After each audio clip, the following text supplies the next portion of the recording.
Title: The Long Ride Home. In a quiet corner of a small Midwestern town lived a woman named Sarah and her 10-year-old son, Lucas.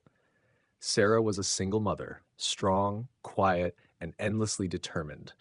Life hadn't been easy since her husband walked out 5 years ago, leaving behind a trail of broken promises and unpaid bills. But Sarah never complained. She worked double shifts at the diner and cleaned houses on the weekends, always putting Lucas first.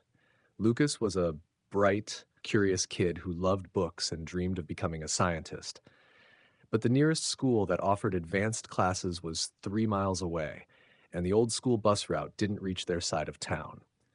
Lucas had been walking every morning, rain or shine, snow or heat, just to get to class on time. Sarah hated watching him leave in the dark, carrying a heavy backpack and rubbing his eyes half awake. So one day she made a quiet decision. She would buy him a bike. Every week, Sarah tucked away a few crumpled bills and loose change from her tips. No one knew. Not her coworkers, not even Lucas. She skipped lunches, turned down offers to go out, and wore the same worn-out shoes season after season. Month by month, the jar behind the flour container in the kitchen began to fill. The week before Lucas's birthday, Sarah walked into a small local shop and placed her savings on the counter. It wasn't much, but enough. The owner, noticing the calluses on her hands and the tired lines beneath her eyes, added a helmet and a sturdy lock, free of charge. On the morning of his birthday, Lucas woke to find a blue bicycle parked by the front door, his name written in bold letters on a card attached to the handlebars. He stood speechless, his fingers trembling as he touched the handle grips.